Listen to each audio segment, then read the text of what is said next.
Estamos de volta ao vivo com o Informativo TVU. Nós vamos agora para a nossa entrevista sobre a educação financeira para crianças com Rafael Recidive, educador financeiro. Boa noite, seja bem-vindo novamente aqui ao nosso Informativo. Boa noite. Muito bom estar com você sempre. Para a gente também é um prazer receber você aqui. E por que falar de dinheiro com as crianças, Rafael? O dinheiro permeia tudo que a gente faz nessa vida, é ou não é? É. E a criança, ela é aberta para aprender, né? Então, é simples. Se cada um olhar para a própria história e pensar assim, se eu tivesse aprendido a lidar com dinheiro lá atrás, como seria hoje? A responsabilidade, né? Exatamente. Provavelmente a maioria das pessoas não tiveram essa educação na infância, por isso padecem hoje com muitos problemas financeiros decorrentes dessa falta de orientação na época mais propícia, né? Que a gente está mais propício para aprender. E até uma compulsão por compras também, né? Que com as pessoas não conseguem trabalhar ali as emoções, não vão descontar. Tem gente que vai na bebida, na comida, tem gente que vai gastar, né? Exatamente. É interessante observar o seguinte, olha só. Nós não aprendemos a lidar com dinheiro na infância. E quando fazemos 16 anos, nos tornamos universitários, alguns 18 anos, e aí a gente ganha do banco um cartão de crédito e um cheque especial. Qual é a chance disso dar certo, né? Não vai dar muito certo. E aí a criança ainda carrega também muitas memórias, muitas vezes negativas, relacionadas ao dinheiro em casa, né? Talvez os pais vivem conflitos mesmo relacionados a isso, os pais não cuidam do dinheiro da família, enfim. Gastam demais ou de menos. Exatamente, e a gente não educa só com aquilo que a gente fala, né? Ou seja, se eu estiver falando para cá e andando para cá, né? Estou indo para um lado e falando para o outro, não vai pegar. A criança, ela aprende com tudo aquilo que ela está vivenciando. Então, aí está a primeira grande chave, talvez, né? Que assim, se eu quero ensinar uma criança a cuidar do dinheiro, é simples, eu vou começar cuidando do dinheiro. Porque a criança, ela vai estar vendo eu fazer isso todo tempo, né? Como é que os meus pais lidam com o dinheiro em casa? E aí, isso é o primeiro grande passo para ensinar as crianças, de fato, a ter uma boa... aprender a lidar com essa coisa importante que é o dinheiro, né? É aquela famosa frase, né? O exemplo que arrasta. Exatamente, sem exemplo não vai. Não adianta eu falar uma coisa e fazer outra. As crianças, elas têm muito essa coisa do senso de justiça, né? Mas espera aí, por que eu tenho que fazer isso? Meu pai não está fazendo isso, né? Mas uma coisa interessante também, que a gente gosta de ensinar as crianças, é assim, eu ensino aquilo que eu faço certo, mas eu também mostro para ela que às vezes eu erro. Isso também é importante, né? Até para mostrar para ela o seguinte, olha só, meu filho, essa situação que eu estou vivendo é em função disso e disso e disso que eu deixei de fazer. Entende? Então, eu não cuidei do dinheiro, agora eu estou passando por isso. Mas você pode fazer diferente.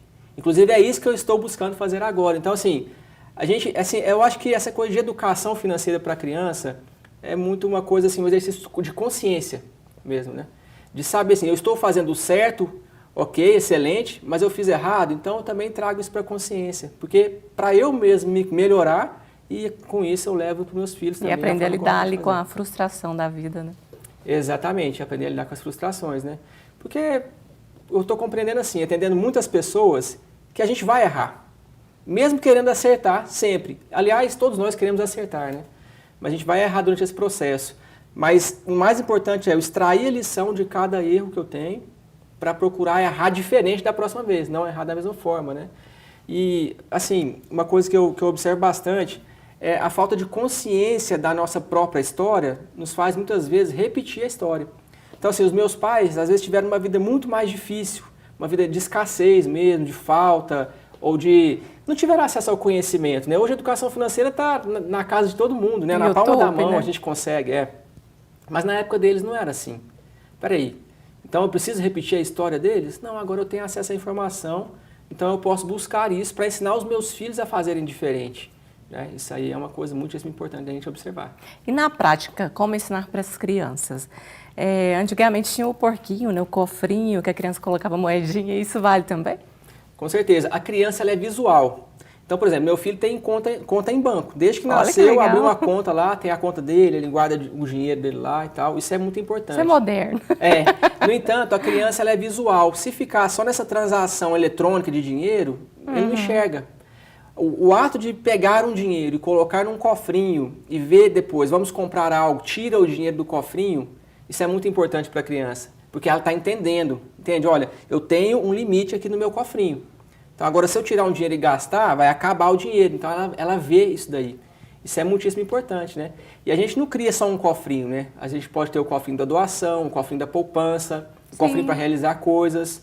Porque a gente sempre vai mostrando para a criança também a importância de ser generoso, né? De fazer caridade, de ajudar com consciência. É mesmo, excelente dica. Exatamente, porque quando a gente fala de finanças, a gente fala sempre do mundo das causas, né? E do mundo das consequências. O mundo das causas é aquilo que tem dentro de nós, como a gente pensa, aquilo que a gente faz. E a criança, ela precisa entender o seguinte, que o ato de ajudar alguém é um ato que demonstra abundância na vida. Por quê?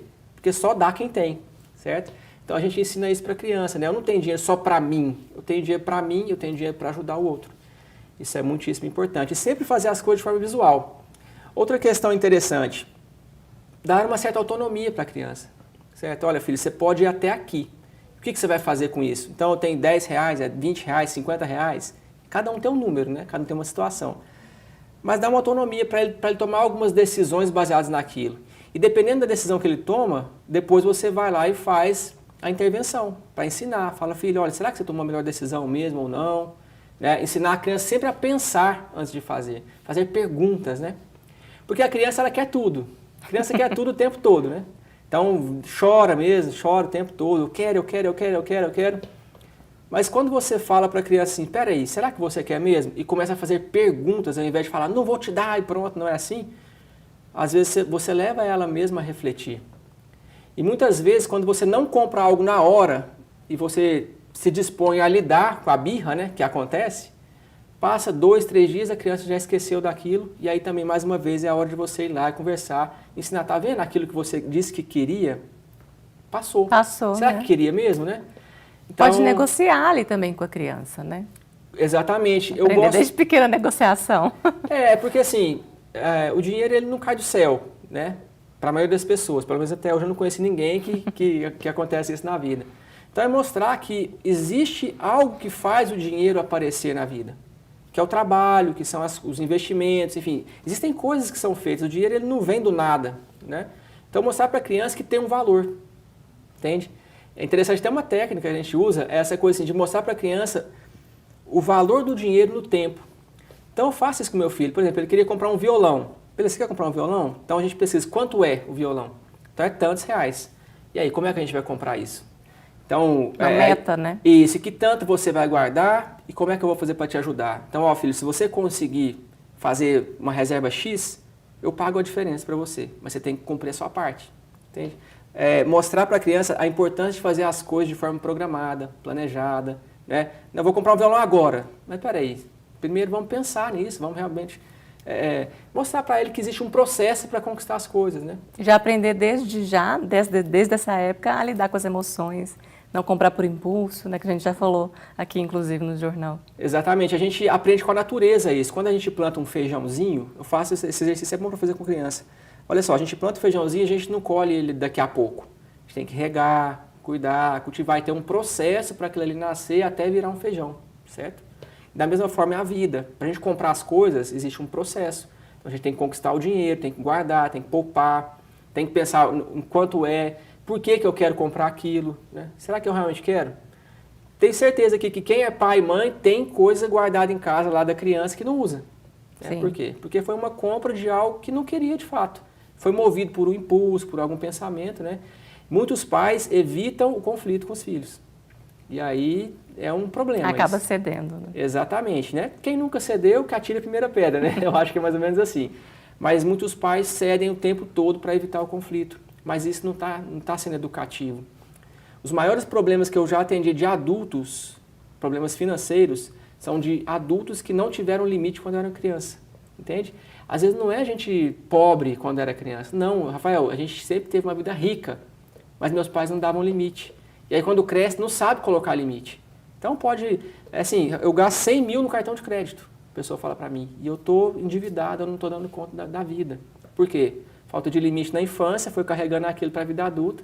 E vai levando, né? Exatamente. Mesmo fazendo muito dinheiro, né? Todo dinheiro que entra, tudo. Sai e gasta mais do que aquilo que recebeu.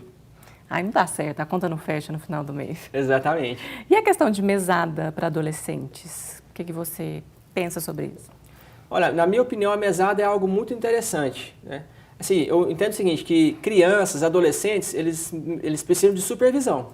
Então, precisa saber o que está acontecendo na vida do filho. Inclusive, tem bancos digitais que você abre conta para o filho, todo o gasto que o filho faz, o pai recebe um alerta do que ele fez. Exatamente. Isso é muito importante, porque, assim, você quer autonomia total, meu filho? Beleza, quando você ficou adulto e for viver a sua vida lá, você vai ter isso. Mas enquanto é criança e adolescente, precisa de supervisão. Mas a mesada é muito interessante, porque trabalha aquilo que eu falei, autonomia. Olha, você tem R$100 para gastar por tanto tempo. E aí ele vai administrar aquilo da melhor forma. Pai, acabou meu dinheiro no meio do mês. Eu sinto muito. É isso que você tinha que administrar, entende? Então, ajuda a criança a, peraí, opa, se eu gastar tudo agora, vai acabar. Então, eu vou gerenciar de forma que eu tenha dinheiro ao longo do mês. Isso é muitíssimo importante, né? Então, se for com supervisão, a mesada ela é muito interessante. É uma coisa muito interessante. A educação financeira deveria ser ensinada nas escolas. Algumas escolas já ensinam também, né? Para que sejam adultos mais conscientes, que gastem melhor o dinheiro, né? Façam investimentos também, não saiam aí torrando o dinheiro. Exatamente. Eu conheci uma pessoa que ele falou assim, Rafael, não sei o que aconteceu, mas de repente eu estava cuidando do meu dinheiro. E aí eu falei, mas fala mais, né? E aí ele foi recordando da história. Ele falou, eu via a minha mãe sentada na mesa cuidando do dinheiro da família. Entende? Então, o tanto que é importante isso. E a escola é a segunda casa, eu diria assim, da criança, né? E ali Tem os amiguinhos ali também, né? Isso, não só os amiguinhos, mas os professores são referências para as crianças. Então, olha que trabalho árduo que a gente tem pela frente, né? Porque os professores também não tiveram educação financeira e provavelmente a maioria estão precisando de ajuda. Então, assim, é um trabalho que tem que ser feito pela base, mas também começar a formar os docentes, né? Para que eles possam realmente passar essa mensagem para frente. Mas é muitíssimo importante trabalhar nas escolas, porque é ali que começam as relações sociais, né? Que a gente começa a conviver com o outro. E as crianças já ficam essa coisa, eu comprei algo do amiguinho aqui, eles ficam trocando essas coisas na escola, né? É por isso que fala educação financeira, tem que começar ali na escola. Exatamente. Eu falo que a educação financeira começa na barriga da mãe. Porque desde aquela época a gente está vivenciando coisas, sentindo coisas que a mãe sente, está havendo essa troca, né? E aí depois que a gente sai dali, aí pronto, a gente começa a captar tudo que está à nossa volta. Então, adultos, evitar conflitos na frente das crianças sobre dinheiro. As crianças, elas devem conversar sobre o dinheiro com os pais. Quando a gente pensa assim, olha, família, o que a gente vai realizar esse ano? Nós vamos viajar, sabe? É bom colocar as crianças para participar dessa conversa. Mas algumas conversas mais difíceis e mais íntimas, vamos dizer assim, fica com os adultos. Porque a criança nem sempre está preparada para lidar com algumas coisas, né? Então, a gente sempre tem que perguntar assim, como não é fórmula matemática, né? Como a criança não é robô, é um ser humano e é complexo, é sempre se perguntando, será que isso aqui é adequado para a criança ou não? O que é que a gente pode compartilhar ou não? Porque a criança também ela não consegue ser discreta, né? Se você contar tudo para a criança, dependendo da idade, ela vai sair espalhando aquilo ali por onde ela for. Então tem que saber tem que ter até um onde limite pode ali ir. também, né, na hora de contar. Exatamente. Mas é importante mesmo que a criança participe dessas reuniões familiares, para conversas. Realmente é muito importante. Com certeza. O meu filho, eu gosto de fazer o seguinte, olha, a gente vai lanchar na padaria, por exemplo, vamos tomar café da manhã. E aí, filho, você vai pagar a conta.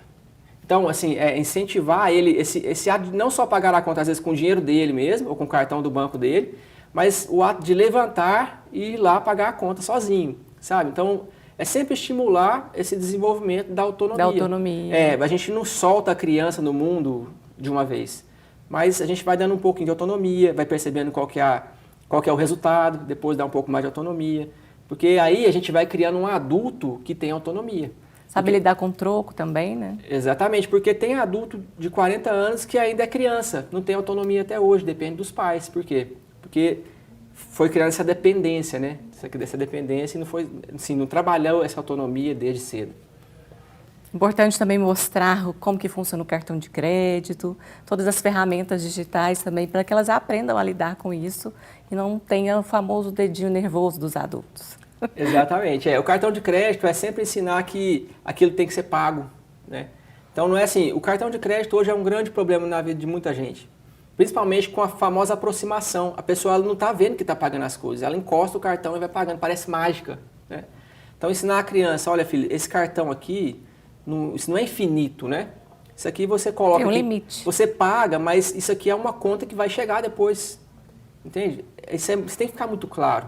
porque senão criam-se adultos sem limite. E é o que a gente vive hoje, é isso, né?